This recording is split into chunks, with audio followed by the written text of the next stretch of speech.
கலைவாணி சரஸ்வதி. ஓ, உங்களுடைய மனைவியோ கலைவாணி சரஸ்வதி. அப்படி கலைவாணியை திருமணங்களுக்கு அதிபதி, மந்திரங்களுக்கு அதிபதி. சரி.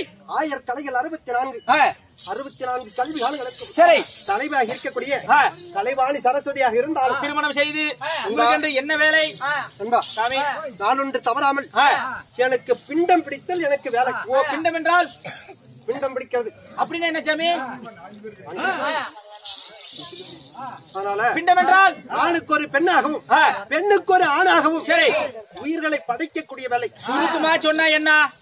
நீ சுருக்குமா சொன்னா என்ன வேலை செய்யறவரு? யானை முதல் எறும்பு கடைசி 84 லட்சம் ஜீவ பேதங்களையும் அதாவது படைக்கக்கூடிய கடவுள். அந்த உருவங்களை படைக்கிற வேலையா? உனக்கா? உன்னை படைத்தவனே நான் தான். என்ன படிச்சது எங்க அப்பா?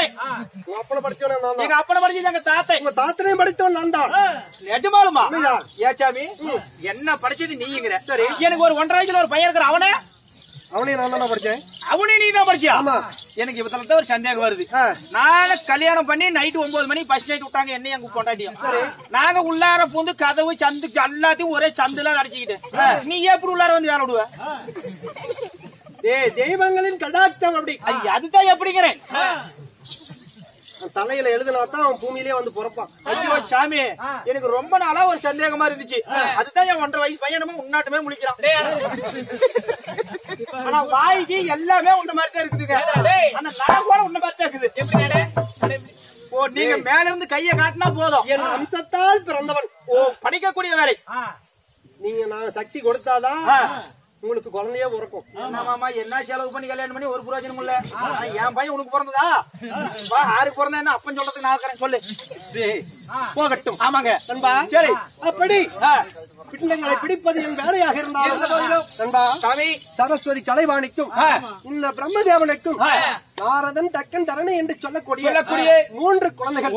3 குழந்தைகள். அதனால சரி இந்த சத்திய லோகத்திலே நாளொன்று தவறாமல் நான் உயிர்களை படைப்பது என் வேலை, உங்களுடைய வேலை. அதனால எனக்கு பிண்டங்கள் பிடிப்பதற்கு தாமதமாகின்றது. ஓ, நேரம் ஆகுதுங்க. ஆமா. சரி, அதனால என் தேவி கலைவாணி இருக்கிறார். சரி, நான் பிண்டம் பிடித்தா அந்த பிண்டத்தால் பிடிக்கப்பட்ட உயிர்களுக்கு அதாவது கல்வி அறிவு கொடுப்பது அவள் வேலை, வேலை. ஆமா. சரி, நாங்கள் 2 பேரும் சேர்ந்தாதான் இந்த உலகத்திலே உயிர்கள் உற்பத்தி ஆக முடியும். அதனால அப்படி இருந்தாலும் என் தேவியாய் கலைவாணி அழைத்து வா. உடனே அழைத்து வருகிறேன். கேளுங்கள் செவர்களை. பிரம்மதேவ மன்னனாகப்பட்ட மனைவியாகிய கலைவாணி சரஸ்வதி அழைக்க கலைவாணி போய் சபைக்கு வருகிறார்.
Thank you.